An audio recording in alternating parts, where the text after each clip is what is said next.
Hello students, कैसे हैं आप सब। मैं कुंदन शर्मा आपके चैनल केडी साइंस क्लासेस में आपका स्वागत करता हूं। तो आज हम बात करने जा रहे हैं magnetic effect of electric current के उस टॉपिक की जिसमें हम बात करेंगे कि कितने टाइप के मैग्नेटिक फील्ड ऑफ लाइंस होते हैं और कितने टाइप के कंडक्टर होते हैं। तो अलग अलग टाइप के कंडक्टर में अलग अलग मैग्नेटिक फील्ड ऑफ लाइंस होते हैं। तो चलिए समझते हैं कि कितने टाइप के मैग्नेटिक फील्ड ऑफ लाइंस होते हैं और कितने टाइप के कंडक्टर होते हैं। तो हम बात करते हैं, तो सबसे पहला हमारा होता है स्ट्रेट कंडक्टर, जिसको हम लोग स्ट्रेट करंट कैरिंग कंडक्टर भी बोल सकते हैं। सर्कुलर लूप, लूप कहने का मतलब वायर जो होगा सर्कुलर होगा। और तीसरा हमारा आता है सोलेनॉइड। क्या आता है? सोलेनॉइड। तो इन तीनों में मैग्नेटिक फील्ड ऑफ लाइंस की हम बात करने वाले हैं। तो magnetic field of lines in तीनों में बात करने से पहले जानना जरूरी होगा हमें Maxwell right hand thumb rule को। Maxwell right hand thumb rule को जानना क्यों जरूरी होगा सर? क्योंकि वही हमको बताएगा इन सभी में मैग्नेटिक फील्ड ऑफ लाइंस के डायरेक्शन को।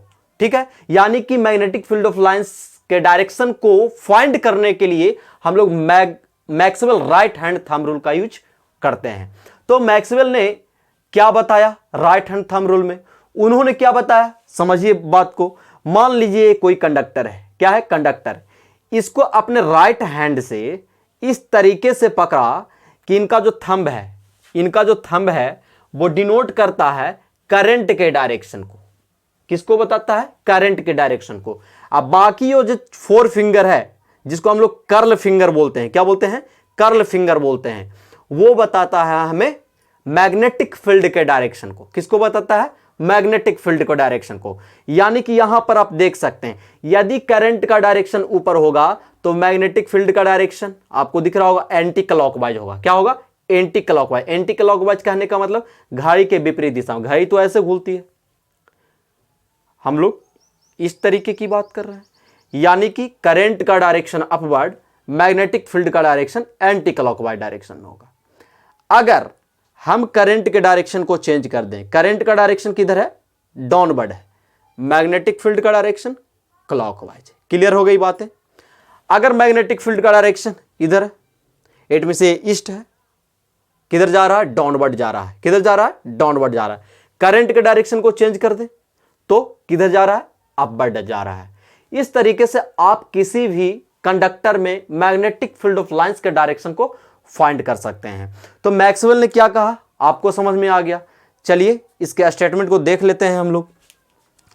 Maxwell right hand thumb rule, जिसको हम लोग कॉर्क स्क्रू रूल के भी नाम से जानते हैं। सर ये कॉर्क स्क्रू रूल क्यों हम इसको बोलते हैं? स्क्रू तो आप देखे होंगे जो कसाता है। जब आप इस तरीके से कसते हैं, जैसे कि हम बात करते हैं, ये देखिए ये स्क्रू है। जब हम इस तरीके से जब कसते हैं तो किधर की ओर जाता है? नीचे की ओर जाता है कि नहीं? यानी कि जब मैग्नेटिक फील्ड का डायरेक्शन क्या होगा? क्लॉकवाइज होगा। इट मींस करंट का डायरेक्शन किधर होगा? डाउनवर्ड होगा।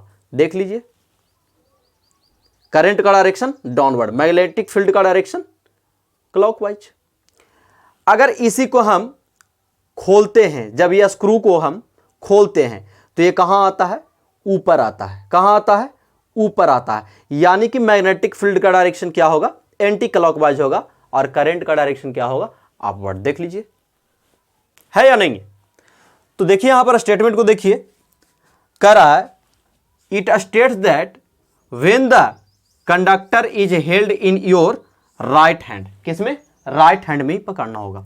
इन सच ए वे, इस प्रकार की, that the direction of thumb का जो डायरेक्शन है वो किसको बताया? पॉइंट्स करे किसको? डायरेक्शन ऑफ करंट को, करंट के डायरेक्शन को बताए। एंड द कर्ल्ड फिंगर मतलब कि जो मुड़ा हुआ बाकी जो चार उंगलियां हैं वो बताएगा हमको किसको? Finger give the direction of magnetic field, magnetic field के डायरेक्शन को। यानी कि यहां पर हम कह सकते हैं कि अगर करंट का डायरेक्शन कहां हो? अपवर्ड हो। करंट का डायरेक्शन क्या हो? अपवर्ड हो। तो मैग्नेटिक फील्ड का डायरेक्शन हमारा क्या होगा? क्या होगा? देख सकते हैं आप, क्या है? Anti clockwise.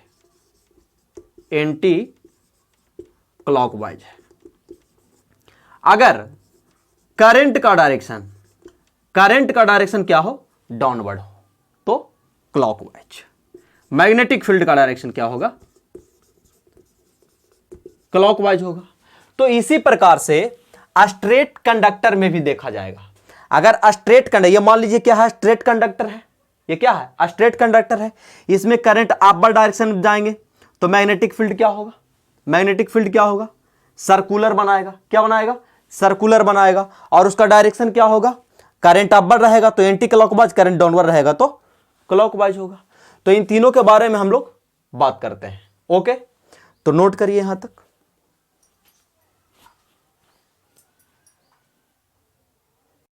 तो अब एक एक करके हम सभी के बारे में बात करेंगे। सभी के बारे कहने का मतलब स्ट्रेट कंडक्टर की बात करेंगे, सर्कुलर लूप की बात करेंगे और सोलेनॉइड की बात करेंगे।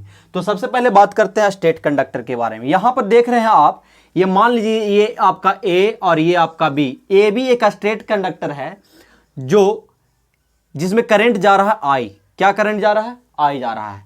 तो करंट आई जाने के कारण इसके चारों ओर मैग्नेटिक फील्ड प्रोड्यूस हो। कैसे हम देखेंगे, तो ये जो बोर्ड आपका लगा हुआ है, जो बोर्ड आप देख रहे हैं, इस बोर्ड पर हम क्या करेंगे कि आयरन नेल्स डाल देंगे, आयरन के छोटे छोटे टुकड़े डाल देंगे या फिर आयरन पाउडर डाल देंगे। उसके बाद हम इसके नजदीक से देखेंगे तो क्या देखेंगे कि एक कॉन्सेंट्रिक सर्किल बन रहा है। कैसा सर्किल बन रहा है, कॉन्सेंट्रिक सर्किल बन रहा है। और इसके नजदीक में जैसे हम देखेंगे, ये वायर जो है हमारा सेंटर है, इसके नजदीक में जब हम देखेंगे ना तो यहां पर क्या होगा कि magnetic field of lines dense होगा। क्या होगा, डेंस होगा। और जैसे ही इससे डिस्टेंस बढ़ेगा वो रेयरर होते चला जाएगा, यानी कि उनके बीच में गैपिंग ज्यादा होगी। तो मैग्नेटिक फील्ड ऑफ लाइंस में मैंने क्या बताया था कि जहां पर लाइंस डेंस होते हैं वहां पर स्ट्रॉन्ग मैग्नेटिक फील्ड होगा, और जहां पर रेयरर होते हैं वहां पर less, it means week magnetic field होगा। तो यहां पर कहेंगे हम कि सेंटर के पास में स्ट्रॉन्ग मैग्नेटिक फील्ड होगा और दूर जाने पर मैग्नेटिक फील्ड क्या होते रहेगा, घटते चला जाएगा। क्लियर हो गई बातें। यहां पर देखिए मैंने लिखा है the magnetic field of lines around a straight current carrying conductor, और कैसा होता है, कॉन्सेंट्रिक सर्कल होता है। कैसा होता है, कॉन्सेंट्रिक सर्कल होता है। अब बात करते हैं कि मैग्नेटिक फील्ड का मैग्नीट्यूड कौन कौन सा ऐसा फैक्टर है जिस पर डिपेंड करता है। मैग्नेटिक फील्ड का मैग्नीट्यूड कौन कौन से फैक्टर पे डिपेंड करता है। तो सबसे पहला तो आपको यही से समझ लेना चाहिए कि ये करंट का डायरेक्टली प्रोपोर्शनल होगा, यानी कि जितना ज्यादा करंट देंगे उतना स्ट्रॉन्ग मैग्नेटिक फील्ड जनरेट होगा, करंट कम देंगे वीक मैग्नेटिक फील्ड जनरेट होगा। क्लियर होगी बातें। Inversely proportional to distance, distance का इनवर्सली प्रोपोर्शनल, कहने का मतलब यह हुआ, इनवर्सली का मतलब उल्टा, डिस्टेंस बढ़ेगा मैग्नेटिक फील्ड वीक होता चला जाएगा, डिस्टेंस कमेगा डिक्रीज होगा तो क्या होगा, मैग्नेटिक फील्ड का स्ट्रेंथ जो है इंक्रीज होता चला जाएगा। क्लियर है बात। अब बात कर ले सर्कुलर लूप में। यहां पर आपने देखा कैसा बना, कॉन्सेंट्रिक सर्किल बना। यहां पर देखिए ये हमारा सर्कुलर लूप है, ये जो देख रहे हैं आप, ये क्या है, सर्कुलर लूप है। सर्कुलर लूप का ये सेंटर है, ये हमारा क्या है, सेंटर है। सर्कुलर लूप का क्या है, ये सेंटर है। तो सेंटर के पास देखिए कॉन्सेंट्रिक सर्किल बना रहा है कि नहीं बना रहा है, बना रहा है। लेकिन जैसे जैसे हम इससे दूर जाएंगे ये कॉन्सेंट्रिक सर्किल जो होते जाएगा वो बढ़ते चला जाएगा। इट मींस कहने का मतलब वो धीरे धीरे एक ऐसा पोजीशन आएगा, इट मींस सेंटर पर मैग्नेटिक फील्ड ऑफ लाइंस जो होंगे वो स्ट्रेट होते चले जाएंगे। क्या होते चले जाएंगे, स्ट्रेट होते चले जाएंगे ये, और डिस्टेंस बढ़ने पर बिगर होते चले जाएंगे, बढ़ते चले जाएंगे, और फाइनली सेंटर पर क्या हो जाएंगे, स्ट्रेट हो जाएंगे। क्लियर है बातें। द मैग्नेटिक फील्ड लाइंस और क्या, circular near the loop, near the loop, loop के नजदीक में क्या होगा, सर्कुलर होगा। यहां पर देखिए at the centre of the loop it became straight, centre पर क्या हो गया है, स्ट्रेट हो गया है मैग्नेटिक फील्ड ऑफ लाइंस। उसके बाद as we move away the concentric circle, यानी कि जैसे जैसे हम कॉन्सेंट्रिक सर्किल से दूर बढ़ते हैं तो क्या देखने को मिलता है, became bigger and bigger, became bigger and bigger. ये क्या होते चला जाता है, कॉन्सेंट्रिक सर्किल बड़ा होते चला जाता है। मैग्नीट्यूड किस पे डिपेंड करेगा, सेम फैक्टर भाई, यही चीज इसी पे डिपेंड करेगा, directly proportional to the current and directly inversely proportional to the radius. Radius कहने का मतलब डिस्टेंस, रेडियस कहने का मतलब डिस्टेंस। इन दोनों की डायरेक्शन की जब हम बात करते हैं तो डायरेक्शन क्या होता है, देखिए अभी भी Maxwell right hand thumb rule मैंने बताया, राइट हैंड थंब रूल लगाओ, यहां पर हाथ रखेंगे, करंट का डायरेक्शन अपवर्ड, जब इसको कर्ल करेंगे तो मैग्नेटिक फील्ड का डायरेक्शन एंटी क्लॉकवाइज है या नहीं, करंट का डायरेक्शन को यदि चेंज कर देंगे तो वो क्या हो जाएगा, इट मींस डाउनवर्ड कर देंगे तो वो क्लॉकवाइज हो जाएगा। यहां पर देखिए सेंटर के पास में आप लगाइए Maxwell right hand thumb rule लगाइए, करंट का डायरेक्शन ऊपर की ओर है कि नहीं, यहां पर देखिए करंट का डायरेक्शन ऊपर है, इधर कहां है, नीचे है, तो करंट का डायरेक्शन ऊपर है, तो जब कर्ल करेंगे तो करंट का डायरेक्शन क्या होगा, यहां पर मैग्नेटिक फील्ड का डायरेक्शन क्या होगा, एंटी क्लॉकवाइज होगा। यहां पर डाउनवर्ड है, डाउनवर्ड लगाएंगे क्या होगा, क्लॉकवाइज हो जाएगा।